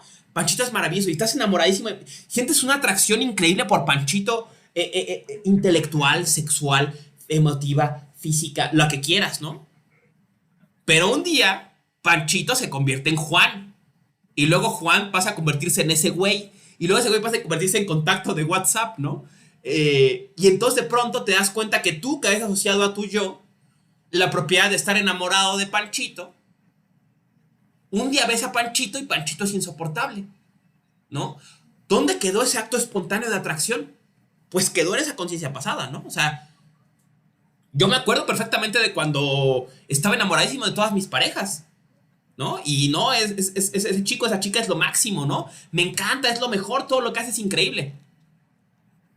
Pero es una cosa del pasado, no quiere decir que todavía vea a Panchito y diga, ay, qué guapo, hace 30 años que fuimos novios, todavía me gustas, ¿no? No, o sea, una cosa es un acto espontáneo de la conciencia, piensa Sartre, que es atracción o repulsión y pasa en el instante, y otra cosa es una cualidad que le asigno a la cosa yo que agrego con la reflexión, ¿no? Entonces yo digo que Emiliano está enamorado de Panchito, pero de pronto un día ya no me atrae Panchito. Y aún así, a mi yo ya pegué, a mi yo que es una construcción objetiva, un objeto que yo construyo, le agrego la cualidad de que ama a Panchito, ¿no? Está enamorado de Panchito por siempre y para siempre y en todos los tiempos, ¿no? Cuando en realidad la conciencia es espontánea y un día le gusta Panchito y al día siguiente no le gusta Panchito, ¿no? Ya voy cerrando, ya sé que tengo tiempo encima, discúlpenme. Vamos cerrando el tema de la libertad y ahí es donde va a entrar Simón de Beauvoir a pegarle a Sartre, ¿no? Si entendemos esto y reconocemos que el yo es posterior a la conciencia, habría que decir que la conciencia crea al yo y lo crea ex nihilo, crea el mundo y crea el yo ex nihilo, desde la nada, o sea, lo configura, y el yo es el ejemplo más claro de esta configuración, ¿no? Como vemos ahora, a mí me atrae Panchito, siento atracción por Panchito, y de esa atracción que yo siento por Panchito, creo o le creo una nueva cualidad al objeto Emiliano y digo, ah, ahora a Emiliano le gusta Panchito, ¿no? Quiero tener esa experiencia, ¿no? Que sientes atracción por alguien y ahí te manda unos mensajitos y dices, ay, güey, ya me escribió y te das cuenta que le estás contestando siempre rápido, ¿no? Y pero dices, ¿qué? ¿Ahora me gusta? ¿Ahora ese güey me gusta? Chin, ahora tengo que agregarle a Emiliano otra cualidad que le guste ese güey, ¿no? Ay, chin, ¿no? Ya ni modo, ¿no? Ya le gusta ese güey, ¿no? Ya está, ¿no? Ese proceso, dice Sartre, quiere decir que la conciencia hace al yo, ¿no?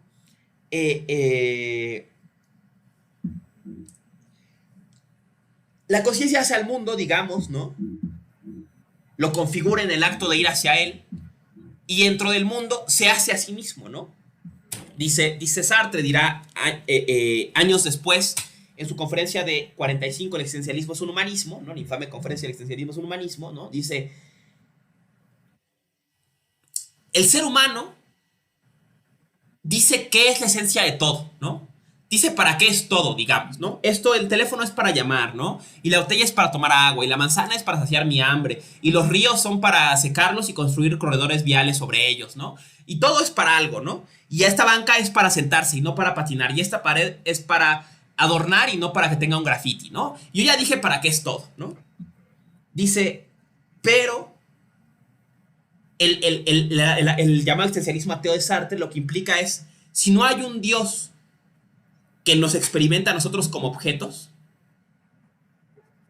quiere decir que, porque si hay un Dios, ese Dios nos da esencia. Dice, no, el ser humano, o sea, igual que yo digo que la manzana es esto, él va a decir, el ser humano es esto. Pero dice, pero si no hay Dios, eso quiere decir que el ser humano dice que es todo, le da esencia a todo, y también se da esencia a sí mismo. O sea, dice que es todo y también dice que es ser humano. Él mismo se da su esencia. Y de ahí la famosa frase, que el ser humano es el ser cuya existencia antecede a su esencia. ¿Qué quiere decir esto en términos de trascendencia del ego? Quiere decir que la conciencia ya está volcada al mundo antes de que configure al yo. O sea, ya va al mundo, ya está en el mundo, está ahí en la tierra, en el mundo frío, como dice Sartre, antes de decir quién es. Y en cada acto de decir quién es, se configura, ¿no? Y por eso para Sartre estamos condenados a ser libres. ¿Qué quiere decir estar condenado a ser libre? Que el ser humano siempre tiene que darse su esencia, ¿no? Tiene dos ejemplos controvertidos, discúlpenme, son controvertidos y uno bastante cuestionable de la moral del tiempo de Sartre, ¿no? Pero bueno, ¿no? Perdonemos, o entendamos, no perdonemos al cabrón, ¿no? Pero entendamos su tiempo, ¿no? Venga, ¿no? Que es, dice Sartre, ¿no? Lo más tonto que podemos hacer es decir, ya no quiero pensar en esto, porque entonces pienso en eso. Dice Sartre, ya me quiero dormir. No funciona así, ¿no? O sea, cuando dices ya me quiero dormir es cuando menos te duermes, ¿no? Ya me voy a dormir. Es cuando te quedas despierto 3 horas, ¿no?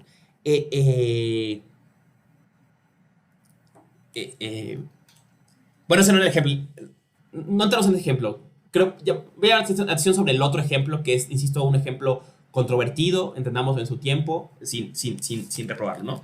Que es el ejemplo de una damisela, una dama, ¿no? De la vida francesa, que reporta con un psicólogo que tiene el temor de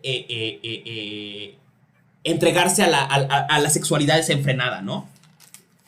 Como si no pudiera contenerse, ¿no? O sea, aquí va, otros ejemplos, Sartre, apuntalar una espontaneidad de la conciencia que incluso excede al yo, ¿no? Una cosa que, o sea, como que hagas las cosas aunque tú no quieras, ¿no?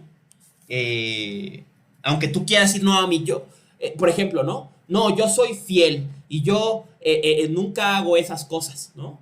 Y entonces las haces, ¿no? Yo ya soy abstemio, ya no bebo y entonces te emborrachas, ¿no? ¿Qué pasó, no? Si ya habías puesto esa narrativa en tu yo, ¿quién eras, no? Pero bueno, ¿no? El tema ahora tal vez no llega tan lejos de estos casos en la existencialismo es un humanismo, pero lo deja por lo menos en este tema, ¿no? De que el ser humano se da su propia esencia, ¿no? Esto quiere decir, el ser humano, la conciencia va al mundo y en ese ir al mundo lo configura, le da la esencia a todo, dice esto es para esto es para aquello, pero como nadie le dice a él para qué es, el ser humano se dice para qué es y está condenado a ser libre, esto es, en su actuar en el mundo, configurarse tanto individualmente como humanidad, ¿no? Dice Sartre, cuando yo hago algo, en mi acto de hacer algo, estoy diciendo la humanidad es esto. En mi acto de hacer lo contrario, estoy diciendo la humanidad es aquello, ¿no? Digamos, ¿no? O sea, él decía, usa el ejemplo del matrimonio, ¿no? Cuando yo me caso, digo, la humanidad debe practicar la monogamia. No solo yo, ¿no? Una idea, porque estoy definiendo al género humano, ¿no? Los humanos se casan, ¿no? Me caso y en ese acto digo, los humanos se casan, ¿no? Y estoy condenado a ser libre porque nadie me va a definir, dice Sartre, ¿no? Esa es la condena del ser humano, que nadie me va a definir, que yo siempre me defino. Y esa es la cuestión. Con eso entramos, por último, para terminar esta clase. Discúlpenme por extenderme, ya sé que tuvieron que irse. Pero bueno, ya, vamos por el último jalón, ¿no? Vamos al segundo sexo, ¿no? Un texto... vamos a hablar solo de la introducción. Es un texto sobremanera ambicioso que va a pensar la condición de subalternidad de la mujer en el mundo occidental en particular. Va a ser un apartado histórico, sociológico muy complejo, pero aquí solamente llama la atención sobre el argumento en que, a mi parecer, Simone de Beauvoir, y bueno, solo a mi parecer, va a cuestionar, ¿no? Y a poner el dedo sobre el privilegio de el existencialismo es un humanismo de Sartre, ¿no? Y aquí es, ¿no? Entonces empieza, ¿no? Dice, con la pregunta, ¿no? Dice, ¿qué es ser mujer, no? ¿Qué es mujer, no? Dice, toda mujer consiste en un útero, ¿no? Es una definición biológica, ¿no? O sea, dice, bueno, ser mujer no es una... No, dice, así pues, todo ser humano, hembra, no es necesariamente una mujer. Tiene que participar de esa realidad misteriosa y amenazada que es la feminidad. ¿Esta feminidad la secretan los ovarios o está fijada en el fondo de un cielo platónico, ¿no? O sea, ser mujer no es tener útero, ¿no? Aquí reconoce una distinción que incluso los políticos en nuestro tiempo y instituciones se pasan por el arco del triunfo, ¿no? Que es entre sexo y género, ¿no? Y bueno, ¿no? Dice, sigue sobre la cuestión, ¿qué significa ser mujer, no? Y le dice, bueno, ser mujer es nada más un nombre, ¿no? Es una definición algo nominalista, ¿no? Y lo dice, bueno, no, ser mujer, y esto es una cosa patética que los políticos sigan diciendo hoy, a más de 100 años de la publicación a casi 100 años de la publicación de este libro, ¿no? Dice, ser mujer es ser humano, ¿no? No, ni machismo ni feminismo, humanismo, ¿no? Dicen los políticos farsantes, ¿no? A casi 100 años de la publicación de este libro, ¿no?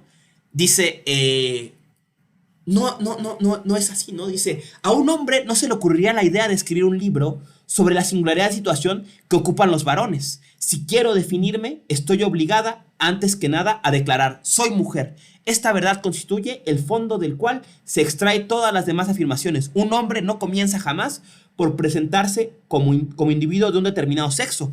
Que él sea hombre es algo que se da por supuesto. Esta cuestión es crucial, ¿no? Y aquí viene la crítica a Sartre, ¿no? Dice, voy leyendo de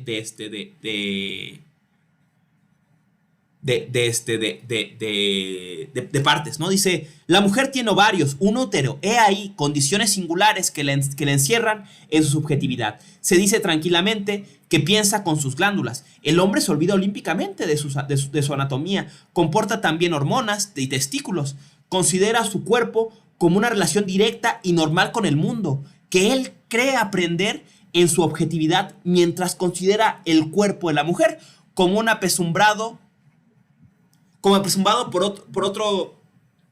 todo cuanto lo específico, un obstáculo, una cárcel, ¿no? Crítica número 1 a Sartre, ¿no?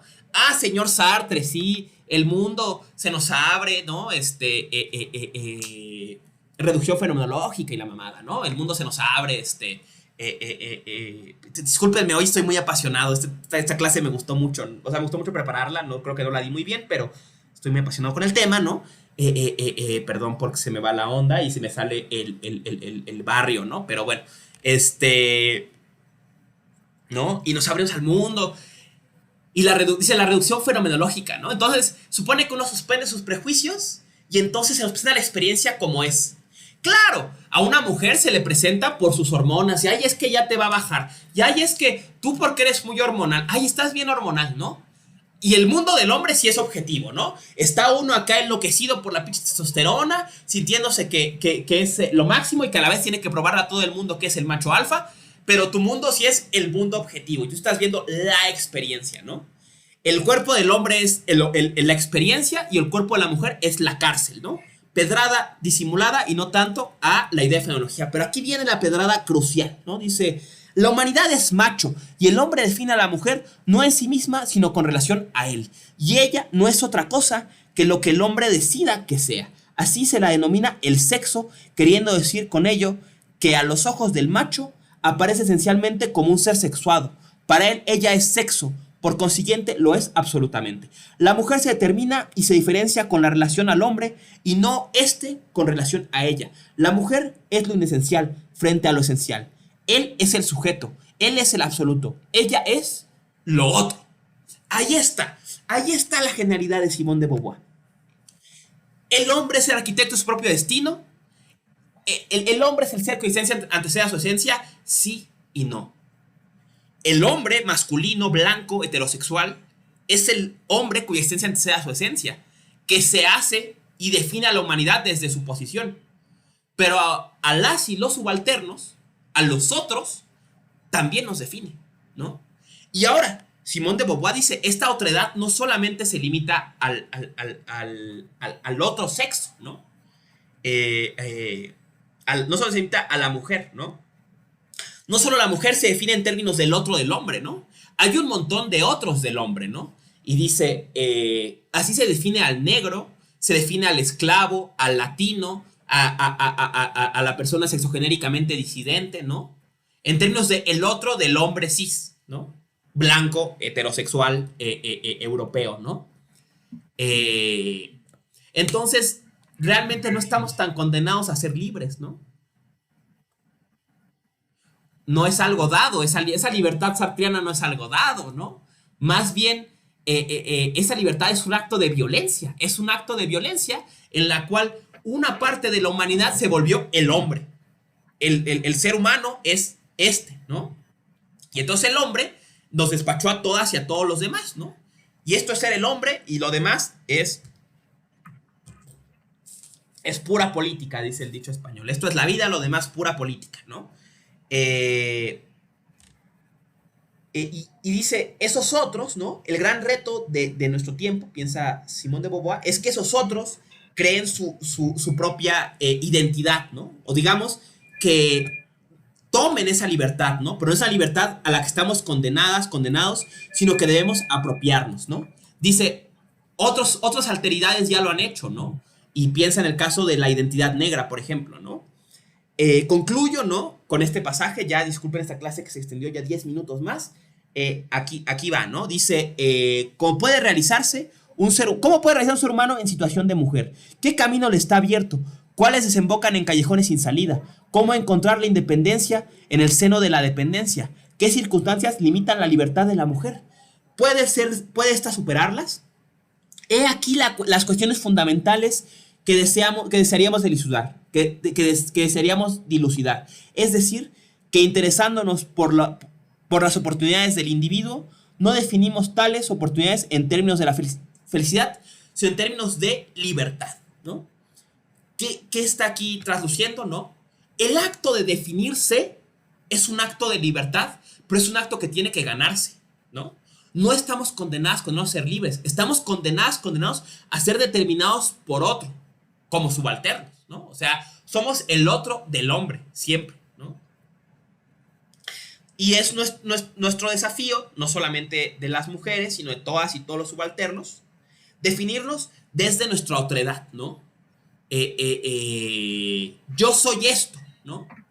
Y ese decir, yo soy esto, yo pienso desde aquí, es un acto de libertad, ¿no? Y es un acto de conquistar esa libertad sartreana, ¿no? Que no está dada, sino por el contrario, está arrebatada, ¿no? Sin duda que el hombre se define en sus actos, así ya la humanidad, pero ese definirse es un acto de violencia en que se impone el hombre blanco cis como el hombre, como la humanidad, ¿no? Rematemos, ¿no? En el Voyager está este famoso disco, ¿no? Es el Voyager, no sé en cuál, ¿no? El famoso disco que se mandó para que otras especies inteligentes lo vean y vean cómo es el hombre, ¿no? ¿No? O sea, y ustedes vean esas imágenes y digan a cuál de ustedes se parece. A mí no. Yo no me veo así sin ropa, ¿no? Les ahorro la imagen patética, ¿no? Pero yo no me veo así como el güey del dibujo, ¿no? Entonces, ellos son el hombre, ¿no? el hombre blanco heterosexual Adán y Eva enviados a la humanidad, y si algún día existe una forma bien inteligente, suficientemente cerca y capaz de codificarlo, va a ver al hombre, o sea, al hombre blanco heterosexual que tiene a la mujer agarrada de la mano y subyugada tangencialmente, pero no ve a la gente con la piel morena como yo, ¿no? O con un montón de identidades y diferencias, ¿no? Que somos lo otro, definidos en términos de ellos, ¿no? En fin, después de mi alegato paranoico, ¿no? Muy ya costumbre en estas clases, ¿no? Dejamos la cuestión, ¿no? Próxima clase, si no me falla la memoria, y vamos a ver a Ernst Junger, ¿no?